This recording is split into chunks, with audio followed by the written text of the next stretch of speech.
الحمدللہ وکفا وسلام علی عبادہ الذین اصطفى وبعد سلسلہ دروس قرآن کی ایک اور نشست میں آپ کا استقبال ہے۔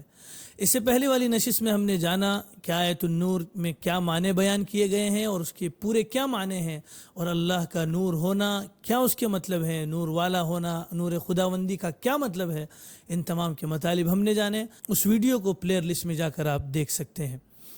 اس آیت میں آخر میں بیان ہوا تھا کہ اللہ تبارک و تعالی جس کو چاہتے ہیں اس نور کے لیے ہدایت دے دیتے ہیں۔ اب اس نور کو جو ہدایت ملتی ہے وہ لوگ کہاں رہتے ہیں، ان کے گھر مساجد ہیں، اور اس کا ذکر یہاں پر آیا ہے کہ وہ کہاں کہاں پر رہتے ہیں، ان آیات میں کیا کیا چیزیں اور بیان ہوئی ہیں، اس کی تفصیلات انشاءاللہ جانیں گے۔ اسی کے ساتھ ان لوگوں کی تعریف ہوئی ہے جن کو خرید و فروخت اللہ کی یاد سے غافل نہیں کرتی، اور ان کا کیا کیا ان کو بدلہ ملنے والا ہے، اس کی تفصیلات ہے۔ اور اس کے بعد جو اعمال جنہوں نے اعمال کیے ہیں ان کے اعمال کی مثال کیا ہے، یعنی کافر جو لوگ اعمال کر رہے ہیں، ایک تو مسلمان اعمال کر رہے ہیں ان کو ثواب ملے گا، اور دوسرے کافر جو اعمال کر رہے ہیں، ایک تو اللہ کو مانتے ہوئے جو اعمال کر رہے ہیں اس پر ان کو کیا ثواب ملے گا، اور دوسرے وہ کیٹیگری ہے جو ملحد قسم کی، ان کی مثال کیا ہے۔ ان تمام تفصیلات کو ان آیات میں بیان کیا گیا ہے۔ تو آج کی اس نشست کا آغاز کرتے ہیں۔ بسم اللہ الرحمن الرحیم۔ فی بیوت اذن اللہ ان ترفع ویذکر فیہا اسمہ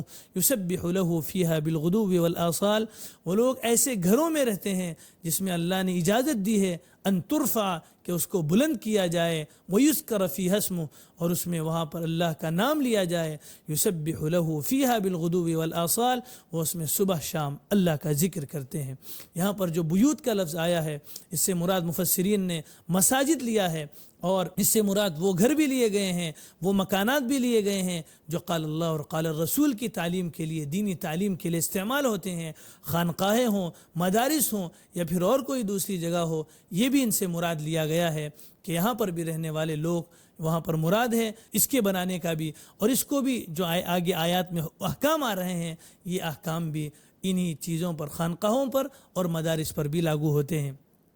فی بیوت اذن اللہ، اللہ نے اجازت دی ہے کہ اس کو بلند کیا جائے۔ بلند کرنے کے معنی میں مفسرین کے بہت سے اقوال ہیں۔ پہلا قول یہ ہے کہ مساجد کی تعمیر کی جائے، یعنی مساجد کو بنایا جائے، اس کے بہت سارے فضائل ہیں مساجد کو بنانے کے۔ ترفع کے دوسرے معنی مساجد کو گندگیوں سے پاک کیا جائے، یعنی گندگی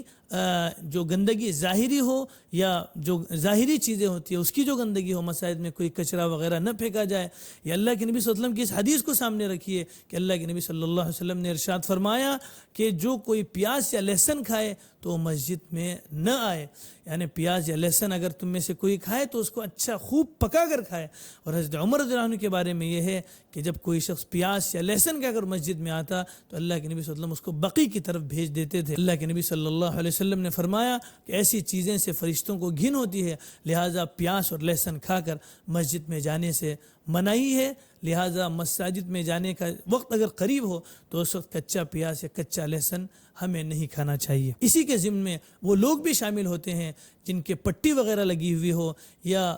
تھیلی وغیرہ، پیشاب وغیرہ کی جو تھیلی لگی ہوئی ہوتی ہے، اگر لوگوں کو اس سے گھن ہوتی ہو تو وہ لوگ، ان لوگوں کو بھی چاہیے کہ وہ مسجد میں نہ جائیں بلکہ اپنے گھروں میں ہی نماز پڑھیں۔ ترفع کے اور ایک معنی اس میں لیا گیا ہے کہ مساجد میں جو رونقیں کی جاتی ہیں، جو اس میں اس کو خوبصورت بنایا جاتا ہے، اس میں نقش و نگار کیے جاتے ہیں۔ اسی ضمن میں ہم دیکھتے ہیں کہ حضرت صحابہ کرام کے دور میں مساجد کی توسیع کا کام ہو، اس کے بعد اموی دور میں مساجد کو جو تعمیر کیا گیا ہو، جامع اموی ہو یا پھر اور کوئی دوسری مسجد ہو، یا مسجد نبوی میں ہی خود نقش و نگار کا جو کام کیا گیا ہو، یہ اسی حکم میں داخل ہے، یعنی اس کو ترفع، اس کو بلند کیا جائے۔ مساجد کے متعلق باتیں آئی گئی ہیں تو ہمیں جاننا چاہیے کہ مساجد میں ہم اگر ایک نماز پڑھتے ہیں، جماعت کے ساتھ پڑھتے ہیں، تو ہم کو 20 سے 27 گنا تک کا ثواب احادیث میں درج ہے۔ مختلف روایات میں، کسی روایت میں 20 کا ذکر ہے، 25 کا ذکر ہے، 27 کا ذکر ہے۔ اور جو شخص نماز کے لیے گھر سے وضو کر کے مسجد کے لیے جائے اس کے تو اور فضائل ہیں، ایک ایک قدم پر اس کے گناہ معاف ہوتے ہیں، اس کا ایک درجہ بلند ہوتا ہے، وغیرہ وغیرہ چیزیں ہیں۔ لہذا ہمیں کوشش کرنی چاہیے کہ ہم مساجد کو جاتے وقت اسی احترام کے ساتھ، اسی اکرام کے ساتھ ہم جائیں، اور اسی اہتمام کے ساتھ بھی جانے کی کوشش کریں۔ یسبح لہ فیہا بالغدو والآصال، یعنی صبح شام جہاں پر اللہ کی تسبیح بیان کی جاتی ہو، یعنی 5 وقت کی نمازیں ادا ہوتی ہوں، اور ہر وقت وہاں پر لوگ مشغول رہتے ہیں نمازوں وغیرہ میں، یعنی کہ اس سے مساجد وغیرہ ہی مراد لیے گئے ہیں۔ اور بعض جو دوسرے لوگوں نے اس سے دوسری چیزیں مراد لی ہیں، دوسری چیزوں کو اس میں شامل کیا ہے، وہ چیزیں بھی ہم نے ابھی اوپر بتائی ہیں۔ رجال لا تلہیہم تجارت ولا بیع عن ذکر اللہ، وہ ایسے لوگ ہیں جن کو نہ تجارت اور نہ خرید و فروخت اللہ کی یاد سے غافل کرتی ہیں۔ یخافون یوما تتقلب فیہ القلوب والابصار، وہ ایک ایسے دن سے ڈرتے ہیں جس دن دل اور آنکھ الٹ پلٹ ہو جائیں گے۔ اس آیت کے ضمن میں مفسرین نے واقعہ بھی نقل کیا ہے، مدینے میں 2 صحابی تھے، ایک کا کام تجارت کا تھا، ناپ تول وغیرہ کرنے کا کام تھا، اور دوسرا لوہار کا کام، تلواریں وغیرہ بنانا اس کا کام تھا۔ جو تاجر ہیں یعنی ناپ تول کرنے والے، جب ناپ تول وہ کر رہے ہوتے اور اذان کی آواز ہو جاتی، وہ اس کو ایسے ہی چھوڑ کر نماز کے لیے چلے جاتے، اور دوسرے صاحب جب وہ گرم کر رہے ہوتے لوہے کو اس پر اور اٹھا کر اس کو مارنے ہی والے ہوتے اور اذان کی آواز اذان ہو جاتی تو فوراً اپنا کام چھوڑ کر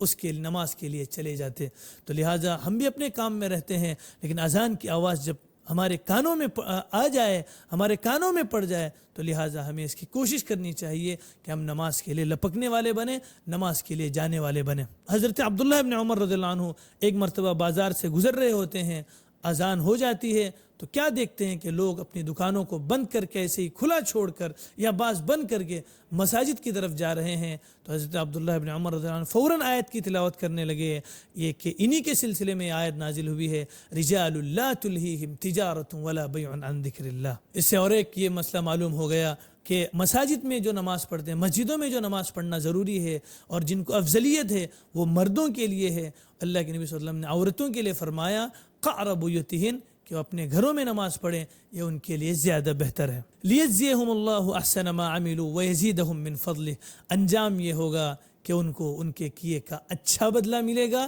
ویزیدہم من فضلہ، اور اللہ اپنے طرف سے اور اضافہ کرے گا، واللہ یرزق من یشاء بغیر حساب، اور اللہ جسے چاہتا ہے بے حساب دیتا ہے۔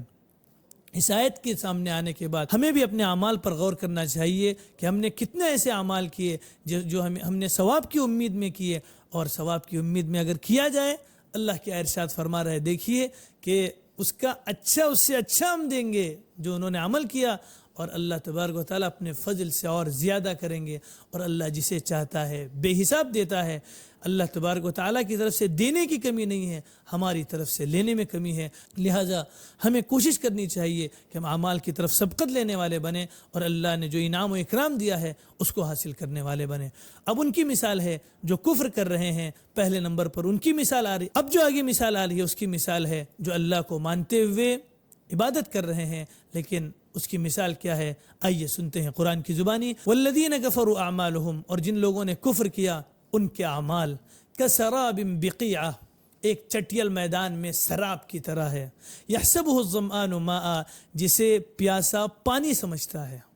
حتیٰ اذا جاءہ لم یجدہ شیئا، حتیٰ کہ جب اس کے پاس آ جاتا ہے تو وہاں پر کچھ نہیں پاتا، وجد اللہ عندہ، اور وہ قضاء الہی کو، موت کو اپنے پاس پا لیتا ہے، فوفاہ حسابہ، تو اللہ اس کا سب چکا دیتا ہے، جو کچھ فوفاہ حسابہ، اللہ اس کا سب کچھ چکا دیتا ہے جو کچھ اس نے کیا ہے، واللہ سریع الحساب، اور اللہ جلد حساب لینے والا ہے۔ یعنی ان کے اعمال کی مثال، جس طریقے سے ہم سفر کر رہے ہو، ہم کو پانی کی ضرورت ہو، خاص کر کے چٹیل میدان ہو، صحرا ہو، اور ہم کو پانی کی ضرورت ہو، پیاس لگی ہوئی ہو، سامنے سے دور سے دیکھنے پر پانی کا کنواں نظر آئے یا پانی نظر آئے، اور سورج کی جب روشنی پڑتی ہے اس کی وجہ سے وہ سراب یعنی پانی نظر آتا ہے، لیکن جب اس کے قریب پہنچتے ہیں تو پانی ختم ہوا ہوتا ہے۔ بالکل اسی طرح ان کے اعمال کی مثال ہے جو اللہ کے بتائے ہوئے راستے پر نہیں چلتے، نبی کریم صلی اللہ علیہ وسلم کے راستے پر نہیں چلتے، وہ اپنے گمان کے مطابق عمل کر رہے ہیں، سراب پر وہ عمل کر رہے ہیں۔